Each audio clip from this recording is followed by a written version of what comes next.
말씀을 따르는 삶 제4강입니다. 네, 오늘의 주제는 물질입니다. 네, 제자도에 대한 강의 네 번째 시간에 물질에 대한 말씀을 나누겠습니다. 총 4가지 부분으로 나누겠는데요. 첫 번째는 물질과 죄이고, 두 번째는 물질의 주인이신 하나님, 세 번째는 물질과 이웃 사랑, 네 번째는 물질로부터의 자유, 이렇게 해서 총 4가지에 대해서 차례차례 함께 말씀을 나누어 보겠습니다. 첫 번째는 물질과 죄입니다. 요즘 세상을 보시면, 그리고 자녀들을 보시면, 또 나의 정직한 모습을 때때로 이렇게 살펴볼 때에도 참 물질이 중요하고 또 물질에 의해서 좌지우지 되는 시대구나 라는 생각을 많이 하실 것입니다. 그만큼 물질이 중요하다고 할 수도 있겠고요. 또 물질이 우리에게 유혹이 된다고도 할 수 있을 것입니다. 물질 자체가 죄라고 할 수는 없을 거예요. 물질 자체는 하나님께서 우리에게 복을 주실 때 물질의 축복을 주시기도 하고, 그 물질을 하나님의 영광을 위하여 잘 사용한다면 또 하나님께서 기뻐 받으실 삶의 모습이 되기도 합니다. 그렇다면 왜 물질이 죄와 연결되고 또 우리를 무너뜨리는, 우리의 신앙을 위협하는 것이 되기도 할까요? 디모데후서 3장 1절부터 2절 말씀입니다. 너는 이것을 알라. 말세에 고통하는 때가 이르러 사람들이 자기를 사랑하며 돈을 사랑하며. 넓게 보면 예수님께서 부활하셨다가 하나님 우편에 가신 이후로의 모든 시대에는 말세에 해당이 됩니다. 그리고 특히 요즘은 참 주님 다시 오신 날이 아주 멀지는 않겠구나, 말세인 것 같다, 이런 생각이 많이 들기도 합니다. 말씀에서는 말세의 특징으로 사람들이 자기 자신을 사랑한다, 그리고 돈을 사랑한다, 이렇게 말씀하고 있습니다. 요즘 세상을 보면 사람들이 참 자기 자신을 소중하게 생각하는 것 같기는 합니다. 그리고 물질을 또 많이 사랑하는 것 같기도 합니다. 그런데 이렇게 돈을 사랑하는 것이 바로 죄로 이어지게 됩니다. 디모데전서 6장 10절의 말씀입니다. 돈을 사랑함이 일만 악의 뿌리가 되나니 이것을 탐내는 자들은 미혹을 받아 믿음에서 떠나 많은 근심으로써 자기를 찔렀도다. 바로 돈, 물질 자체가 죄는 아니지만 돈을 사랑하는 것이 모든 죄악의 뿌리가 된다고 성경 말씀은 경고하고 있습니다. 성경 곳곳에서도 사람들이 돈을 사랑하게 될 때, 또 물질을 하나님보다 우선시하게 될 때 죄에 빠지게 된다는 것을 많이 보여주고 있습니다. 한 가지만 예를 들어 보았는데요. 아간의 범죄에 대해서 다 들어보셨을 거예요. 아간의 범죄라는 사건은 여호수아 7장에 나오는 사건입니다. 여호수아가 이스라엘 백성들을 이끌고 가나안에 들어갔습니다. 그리고 하나님께서 명하신 대로 가나안에서 힘껏 이렇게 싸우게 되는데요. 그때에 그 아간이라는 사람이 하나님 앞에 범죄를 저질렀습니다. 아간이라는 사람이 하나님께서 전쟁에서 승리한 후에 그곳에서 나온 모든 물질은 다 하나님의 것이다, 또 모두 멸하라, 이렇게 말씀을 하셨었는데, 그 아간이라는 사람이 그만 물질을 보고, 즉 돈을 보고 욕심이 생겨서 죄의 유혹에 빠지게 되었습니다. 그래서 여호수아 7장 21절 말씀을 보시면 이것은 이제 아간이 말하고 있는 내용입니다. 내가 노력한 물건 중에 시날산의 아름다운 외투 한 벌과 은 200세겔과 그 무게가 50세겔 되는 금덩이 하나를 보고 탐내어 가졌나이다. 보소서 이제 그 물건들을 내 장막 가운데 땅 속에 감추었는데 은은 그 밑에 있나이다 하더라. 아간이 그 물질을 보고 그만 탐을 내게 되었고 욕심이 생겨서 감춰뒀다가 자기의 것을 하려고 했었습니다. 이 사건 때문에 이제 이스라엘 백성이 아이 성에서 전투를 하게 됐을 때 전쟁에 크게 패배하게 되었고요. 하나님께서는 물질로 인한 죄를 진 사람이 이스라엘 백성 중에 있다고 하셨고 제비뽑기를 통해서 그것이 아간의 죄였음을 밝혀지게 되었습니다. 아간 외에도 성경에는 그 나아만 증후군 이야기에서 나오는 게하시라든지 또 아나니아와 삽비라 초대교회 때 물질을 숨겼던 아나니아와 삽비라라든지 그렇게 믿는 사람들 중에서도 그 물질 자체가 죄는 아니지만 물질을 사랑하는 마음, 물질을 하나님보다 중요한 생각에 생각하는 마음이 들었을 때에 죄에 빠지게 된다는 말씀을 많이 증언하고 있습니다. 우리가 기독교인들의 모습을 살펴볼 때, 또 뉴스를 볼 때, 또 때로는 마음 아프지만 기독교의 지도자들에 해당하는 사람들의 뉴스 중에서도 돈 때문에 잘못을 하고 또 하나님의 영광을 가리는 안타까운 소식을 듣기도 합니다. 더 중요한 것은 지난 주일에 우리 목사님께서 속사람에 대한 설교를 하셨습니다. 기억나시나요? 근데 그 목사님께서 굉장히 중요한 말씀을 하셨어요. 어떻게 속사람을 우리가 나의 속사람의 상태를 알 수 있느냐? 그것은 오직 하나님의 말씀으로 비추어 보아서 알 수 있다고 했습니다. 그러면 오늘 말씀으로 각자 나 자신을 돌아보면 어떨까요? 사실 우리도 물질에 대해서 욕심이 생기거나 물질을 사랑하는 마음이 생길 때가 있습니다. 우리도 연약한 죄인이기 때문이죠. 제가 책에서 한 이야기를 읽었었는데요.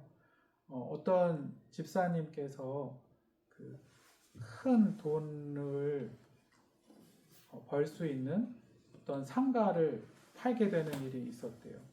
근데 그 상가를 팔면서 그 상가에 업종이 있었는데, 그러니까 가게를 이렇게 권리를 파는 거였나 봐요. 그 업종이 있었는데 자신이 그거를 팔게 되는 이유가 또 이사를 가서 다른 곳에서 또 새로 이제 사업을 하게 되기도 했지만 또 마침 그 가까운 곳에서 자신의 원래 그 팔게 되는 가게의 업종하고 비슷한 새로운 가게가 열게 된다는 얘기를 들었었다고 합니다. 그래서 자기가 원래 팔 수 있는 가격보다도 몇 천만 원 정도 싼 가격에 그 가게를 팔게 됐다고 해요. 근데 그러고서는 마음이 괴로워서, 왜냐하면 그거를 사게 된 사람에게 사실은 이 가게와 업종이 똑같은 가게가 가까운 지역에 새로 생기게 될 겁니다 라는 얘기를 안 해줬었대요. 그게 너무 마음이 찔려서 정직하게 가서 말을 했더니 그 가게가 이제 안 파는 걸로, 안 사시는 걸로 됐다고 해요. 그렇지만 그 집사님께서는 그 하나님 앞에서 또 사람 앞에서 정직했다는 생각에 마음이 많이 평안했다고 했고요. 똑같이 이제 그 다음에 살 사람이 나타났을 때 똑같이 이러이러한 사정입니다. 제가 이러이러해서 파는 거고 또 비슷한 가게가 생길 겁니다라고 했는데 그 새로 사는 사람은 괜찮다고, 자기는 이 분야의 일을 오랫동안 해왔고 십몇 년 동안 해왔고 자신이 있다고 그냥 파시면 된다고 해서 오히려 처음에 팔아줬던 가격보다 1,000몇백만 원 비싸게 가게를 팔았다고 합니다. 근데 이제 중요한 거는 얘기가 여기가 아니고요. 그렇게 하나님 앞에서 사람 앞에서 물질로 인해서 욕심에 빠지지 않기 위해서 했더니 도리어 하나님이 더 좋은 가격에 가게를 팔게 해주셨었는데 그 얼마 지나지 않아서 그 마트에서 그 직원들에게 나눠줄 뭐 티셔츠인가 물건을 샀대요. 물건을 샀는데 직원이 실수로 그 10장인가를 더 준 거예요. 티셔츠를. 근데 그 가격이 딱 5만 원에 해당이 됐대요. 5만 원어치를 실수로 더 준 거죠. 근데 그 집사님이 그냥 이거 거기서 실수한 거니까 그냥 가져가서 더 나눠줄까? 이런 고민을 앉아서 몇십 분 동안 했었다고 합니다. 그러니까 제가 이 얘기를 하는 이유는 물질을 사랑하는 것이 우리 자신을 이렇게 들여다볼 때 그때그때의 사람은 누구나 자기 마음을 잘 살펴보면 혹시 내가 돈 때문에 넘어질 수 있지 않을까? 또 오늘 말씀과 같이 내가 이렇게 물질에 대한 욕심, 물질을 사랑하는 마음을 하나님보다 앞서 가지게 되지 않을까? 늘 자신을 돌아볼 필요가 있다는 생각을 합니다. 두 번째 부분입니다. 물질의 주인이신 하나님. 우리가 이제 11조를 합니다. 11조를 하는데요. 11조의 뜻은 잘 알고 계실 겁니다. 10분의 1만 하나님 거라는 뜻일까요? 네, 아닙니다. 우리가 10분의 1이 적다면 적고 크다면 큰 그런 금액인데 이 10분의 1을 하나님께 드릴 때 우리의 신앙의 고백은 나에게 모든 물질을 주신 것이 다 하나님의 은혜고 사실 그렇기 때문에 청직이라고 하죠. 나는 하나님께서 내게 복으로 주신 물질을 맡고 있는 사람이고 사실 이 모든 물질의 진정한 주인은 하나님입니다. 라는 뜻으로 우리가 11조를 합니다. 그러니까 만약에 어떤 사람이 11조를 정확하게 해요. 철저하게 하면서도 나는 10분의 1을 하나님께 드렸기 때문에 10분의 9는 내 마음대로 해도 된다 라는 생각을 갖고 있다면 사실 그 사람이 중심으로부터 하나님 말씀에 순종하여 11조를 하고 있는가에 대해서는 아니라고 말을 해야 할 것입니다. 나에게 주신 모든 물질은 사실 하나님이 주신 것이고 하나님의 은혜고 그렇기 때문에 그 물질의 주인은 하나님이 맞다라는 신앙 고백을 잘 보여준 인물은 다윗입니다. 역대상 29장 14절의 말씀입니다. 두 번째 말씀인데요. 역대상 29장 14절에 나와 내 백성이 무엇이기에 이처럼 즐거운 마음으로 드릴 힘이 있었나이까? 모든 것이 주께로 말미암았사오니 우리가 주의 손에서 받은 것으로 주께 드렸을 뿐이니이다. 한번 따라해 보실까요? 모든 것이 주께로 말미암았사오니. 아멘. 다윗이 이것은 성전을 하나님의 성전을 지을 예물을 백성들과 함께 정성껏 준비할 때 물론 이제 다윗은 하나님의 명령대로 모든 준비를 했고 이 성전을 지은 것은 아들 솔로몬이 했습니다. 근데 다윗이 자신에게 주신 모든 것이 주께로 말미암았다. 하나님께서 주신 것이다 라는 믿음으로 너무나 기쁘게 많은 물질을 백성들과 함께 자원하여 하나님께 드렸다는 아름다운 하나님의 말씀의 기록입니다. 우리가 이런 마음으로 나에게 하나님께서 주신 물질은 사실 하나님이 다 주신 것이다 라는 믿음이 있어야 할 것입니다. 세 번째로 물질과 이웃사랑입니다. 내 물질의 주인이 하나님이다. 우리는 이것을 알아야 하고요. 내 물질이 주인이 하나님이시다라고 하는 것을 아는 사람은 또 11조를 할 때에도 믿음으로 사실 모든 물질이 하나님의 것이기 때문에 11조를 드리는 것도 모든 물질이 하나님의 것이 맞습니다. 이러한 믿음으로 드릴 것입니다. 또 나아가 물질에 대해서 우리가 주님을 따르는 하나님의 말씀을 따르는 태도는 무엇이냐면요. 하나님께서는 우리에게 물질을 주시고는 이웃 사랑하시길 원한다는 겁니다.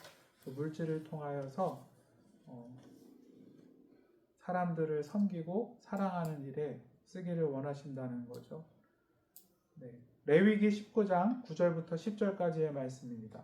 너희가 너희의 땅에서 곡식을 거둘 때에 너희는 반 모퉁이까지 다 거두지 말고 내 떨어진 이삭도 줍지 말며 내 포도원의 열매를 다 따지 말며 내 포도원에 떨어진 열매도 줍지 말고 가난한 사람과 거류민을 위하여 버려두라. 나는 너희의 하나님 여호와이니라. 이 레위기 말씀에서 이제 하나님께서 이스라엘 백성에게 계명을 주시죠. 그때에 이 당시에는 이제 농업 또 목축업 이런 것이 중요 상업이니까요. 많은 소득이 이제 농업을 통해서 생기게 되는데 그렇게 곡식이 생기면 우리로 치면은 이제 소득이 생기는 거죠. 반드시 일정량을 가난한 이웃들을 위하여 남겨두라고 하나님께서 말씀하신 것입니다. 이 말씀을 우리가 이렇게 정말 기쁜 마음으로 진지한 마음으로 듣는다면 내가 나에게 주신 물질이 다 하나님께로부터 온 것이고 내가 이 물질을 하나님의 영광을 위하여 쓸 수 있고 이렇게 믿음으로 고백한다면 내가 가진 물질 중에서 이웃 사랑을 위하여 또 꼭 그 물질이 필요한 사람들을 위하여 써야겠다. 이러한 믿음이 있어야 할 것입니다. 또 우리가 때론 이러한 믿음을 교회의 헌금으로 표현을 하기도 합니다. 우리 교회에서 대표적으로 사랑의 천사 같은 헌금도 있고요. 또 선교 헌금도 사실 아직 복음을 모르는 또 가난한 나라라든지 여러 나라에 또 우리가 그들을 주님 안에서 이웃으로 생각하고 그들을 사랑하고 섬기는 일에 물질을 쓰이길 바라는 마음으로 헌금을 드리기도 하고요. 또 때로는 내가 이렇게 기도하면서 물질을 통해서 누구를 좀 섬겨야겠다라는 마음으로 누군가에게 물질을 베풀기도 합니다. 디모데전서 6장 18절 말씀이 참 저는 마음에 와닿더라고요. 이 말씀이 하나님께서 우리에게 물질을 주실 때 우리가 이 땅에서 멋지게 또 어떻게 물질을 통해 하나님께 영광을 돌리며 또 이웃 사랑을 실천하며 살아야 할지를 잘 보여주는 말씀 같습니다. 디모데전서 6장 18절 말씀 함께 읽겠습니다. 시작. 선을 행하고 선한 사업을 많이 하고 나누어 주기를 좋아하며 너그러운 자가 되게 하라. 네. 하나님께서는 우리에게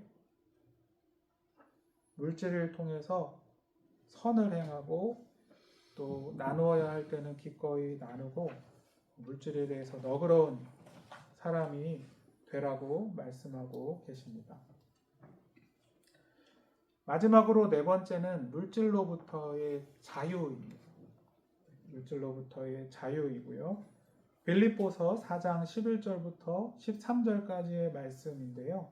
제가 13절 말씀을 먼저 읽겠습니다. 내게 능력 주시는 자 안에서 내가 모든 것을 할 수 있느니라. 이 말씀 참 좋아하시지 않나요? 네. 저도 기억이 나는 게 고등학교 내내 시험을 보잖아요. 이제 그게 학교에서 중간 기말고사가 됐든 또 모의고사라고 하죠. 수능 전에 보는 시험이 됐던 간에 이렇게 답안지 메뉴에다 이 말씀을 참 많이 썼었어요. 내게 능력 주신 자 안에서 내가 모든 것을 할 수 있느니라. 근데 제가 정말 이 말씀의 깊은 뜻을 다 이해하고 썼는지는 모르겠어요. 그래도 하나님은 또 이 말씀으로 저에게 힘을 주시곤 했습니다.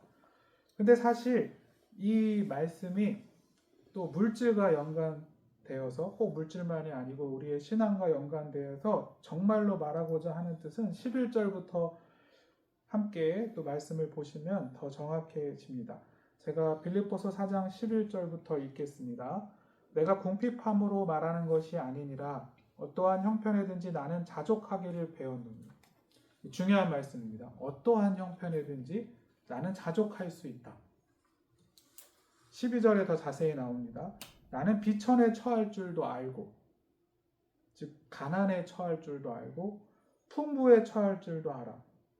쉽게 말해서 부유함에 처할 줄도 알아서 모든 일, 곧 배부름과 배고픔과 풍부와 공핍에도 처할 줄 아는 일체의 비결을 배웠노라.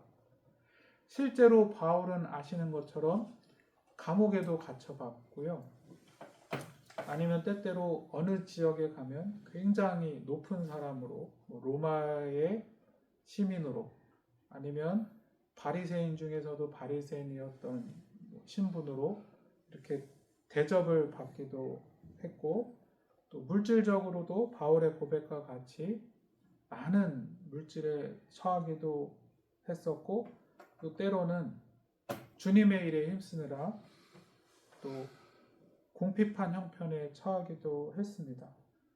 근데 중요한 것은 바울이 말하고자 하는 내게 능력 주시는 자 안에서, 좀 더 쉽게 표현하면 주님 안에서, 예수님 안에서 나는 모든 것을 할 수 있다라는 말을 통해서 바울이 말하고자 했던 것은 나는 자유하다라는 것입니다. 그래서 사실 기독교인의 물질관은 세상 사람들의 물질관과 좀 다릅니다. 세상 사람들은 틀린 말은 아니지만 주로 이런 방향으로만 생각하죠. 이런 말 많이 들어보셨을 거예요. 곳간에서 인심난다. 즉 내가 어느 정도 넉넉해지고 여유가 많아져야 내가 또 좋은 일도 많이 하고 사람들도 돌아보는 거 아니겠느냐. 그러니까 내가 좀 어렵거나 허리띠를 졸라맬 때는 아무래도 열심히 아득바득 모으고 자수성가하기를 힘써야 되지 않겠느냐, 이런 생각을 많이 하곤 합니다. 그리고 이제 또 물질에 대해서 자유하다 이런 표현도 세상적 관점에서는 아무래도 돈이 많은 사람, 즉 자기가 어떠한 물질이 필요해서 뭔가를 하고자 할 때, 내가 어떤 비싼 식당에 가서 밥을 먹고 싶다든지, 또 어떤 병원에 치료를 하고 싶은데 더 이렇게 금액이 많이 들더라도 최고의 병원에서 최고의 의료진에게 마음껏 원하는 치료를 받아보고 싶다든지, 이러한 선택을 하려면 물질이 많을 때 사람이 선택에서 자유로워진다, 이렇게 얘기할 수도 있겠습니다. 근데 정말 그런 것일까요? 성경에서 말하는 물질로부터 자유는 그것이 아닙니다. 성경에서 말하는, 무려 바울이 내게 능력 주신 자에서 내가 모든 것을 할 수 있다고 하면서 말하는 것은 물질에 매이지 않는 삶입니다. 그 물질이 나를 규정하지도 않고, 이제 우리로 얘기하면 어떤 때는 물질이 좀 넉넉하게 있을 수가 있죠. 또 어떨 때는 물질이 좀 빠듯하게 있을 때가 있을 수 있고, 또 요즘 불경이라고 하는데 또 더 심각할 때는 좀 어렵다고 느껴질 때가 있을 수도 있습니다. 근데 그 때마다 그 형편에 지혜롭게 처할 줄 아는 것이 믿음이라고 바울은 이야기하고 있습니다. 넉넉할 때는 넉넉한 대로, 또 어려울 때는 어려운 대로 나에게는 주님이 계시기 때문에 두려워하지 않고 지혜롭게 만족하면서, 또 예를 들어 아까 말했듯이 물질이 많기 때문에 자유한 사람이라고 한다면 인생 평생 사는 동안 항상 똑같은 게 아니잖아요. 그러면 어느 정도 물질이 줄어들거나 어려운 형편에서는 자유하지 않은 사람이 되겠죠. 이전엔 내가 마음껏 뭔가를 할 수 있었는데 지금은 물질이 좀 부족하니까 할 수 없어서 자유하지 않다, 이렇게 느낄 수 있을 것입니다. 아니면 계속 물질이 부유하고 넉넉한 재산이 아주 많은 사람이 있을 수도 있지만, 우리가 잘 알고 있다시피 나이가 들수록, 우리가 주일 설교 말씀에서 목사님 얘기하셨잖아요. 80대가 되면 물질이 많고 적고가 아무 영향이 없다고. 사실 70대 노년에 가면 이미 물질이 많다고 해서 어디든 갈 수 있는 것도 아니고요. 건강으로. 목사님 말씀대로 우리가 막 80대에서 좋은 옷을 입는다고 해서 막 엄청 대단해 보이는 것도 아니고요. 또 물질이 많은 것 때문에 도리어 그 자식들이 막 물질로 인해서 싸우는 모습을 보면서 괴로워할 수도 있는 것이고, 어쨌든 물질로 뭐 건강의 문제와 같이 물질로 다 해결할 수 없는 인생의 문제나 어려움이 찾아올 수도 있는 것입니다.